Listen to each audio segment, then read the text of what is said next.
PositiveMindset.tv, where each week we delve into the mindsets and see how they are creating our experiences.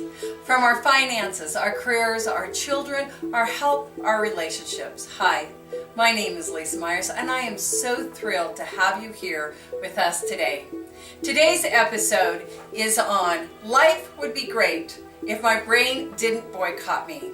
And I'm so thrilled to have Shahar and Nashla Boyan with the Buzz Boosters, and we are going to be talking on Google Hangouts, so please join us.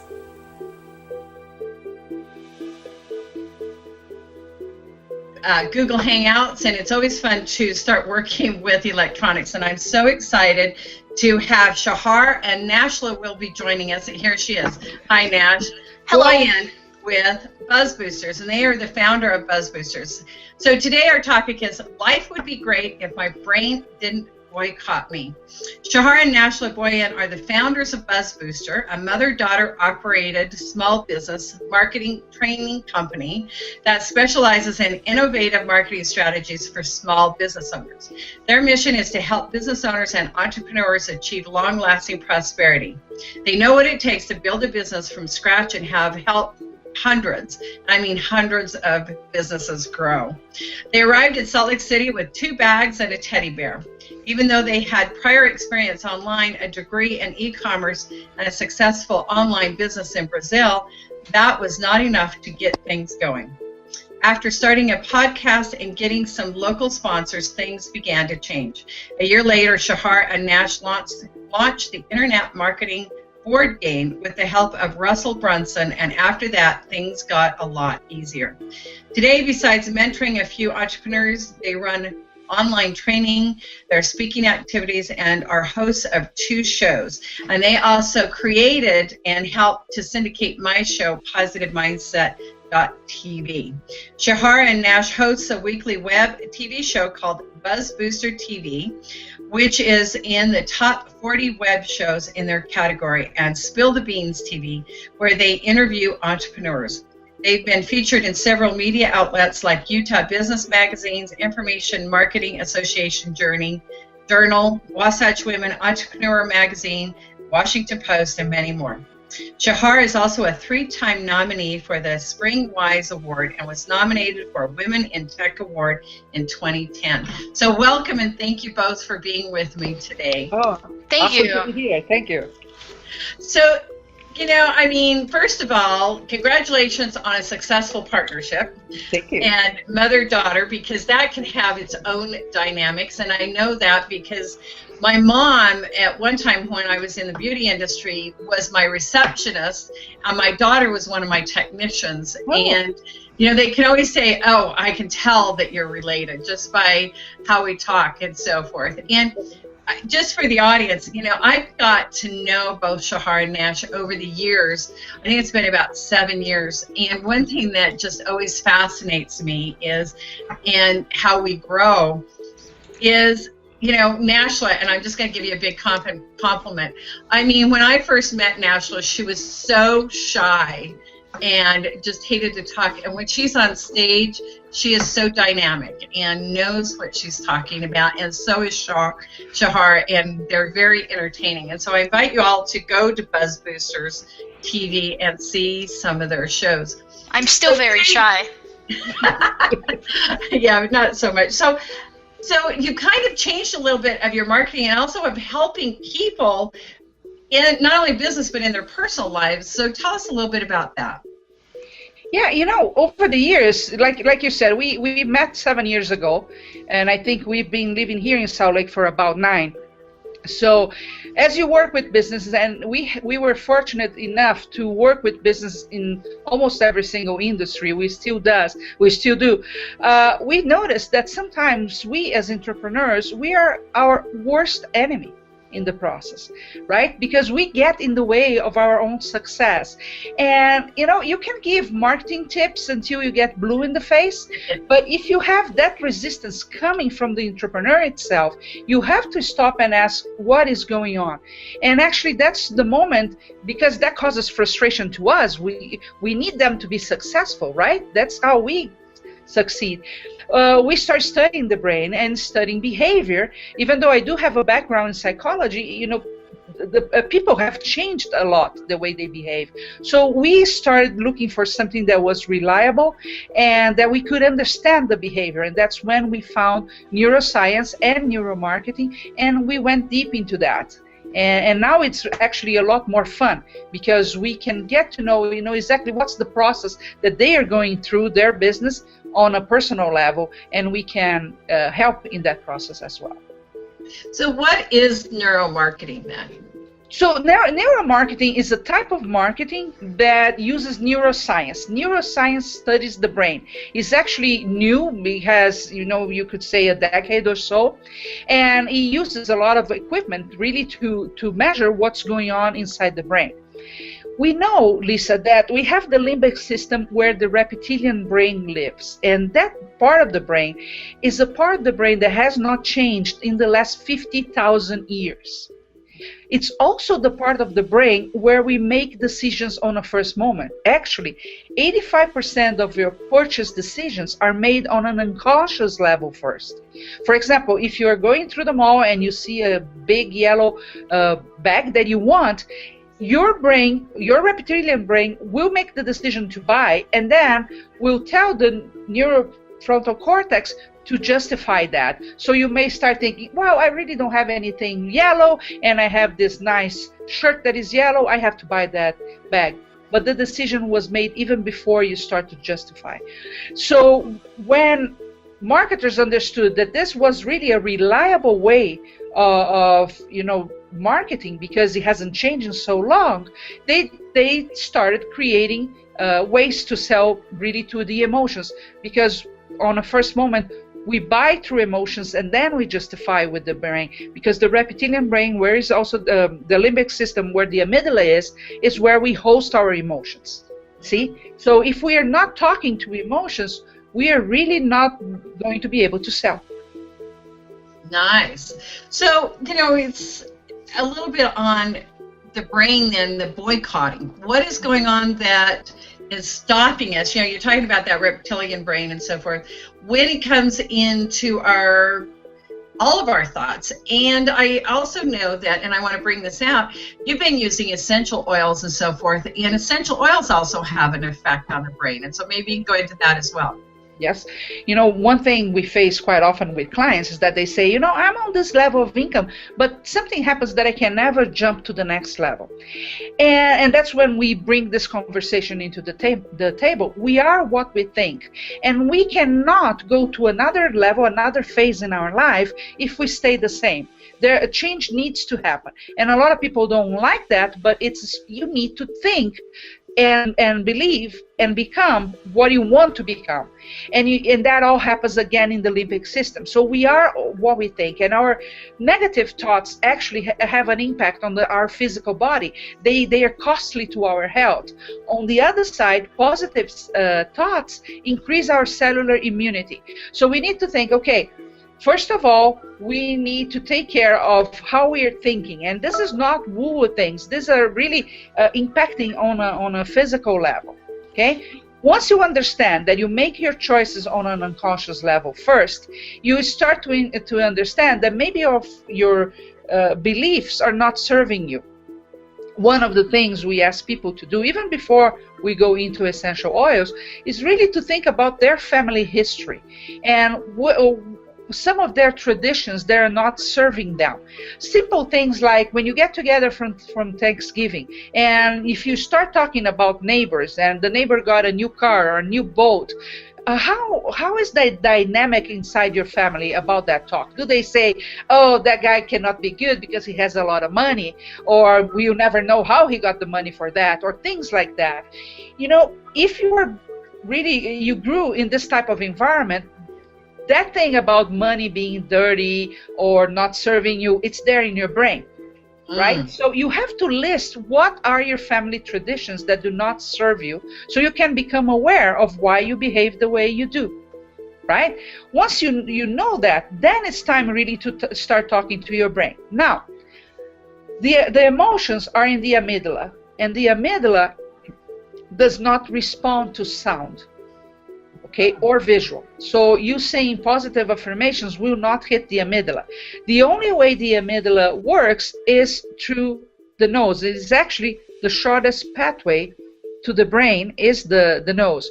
There is the reason why you are going to use aromas in that case, to talk directly to emotions. It's the same thing that real estate people used to do to bake a bread or have cookies inside the home, because when you smell that cookie, it takes you back to memories of comfort, of family, of a childhood, right? It really talks to emotions. So since it doesn't respond to sound, sight, or touch, the only way to talk to those emotions on a first moment is with the aromas. And that's why we use essential oils. Now, Lisa, before you ask me the next question, I want actually to give you an example of how our reptilian brain works, because that's the survival brain. It's always worried to keep you safe. And when it finds a comfort zone, it tends to hold you there. So you might be miserable now. You might be losing your home. You might be in the worst moment in your life. But your reptilian brain knows how to navigate in that situation. So it's going to do everything it can to keep you there. So Nash.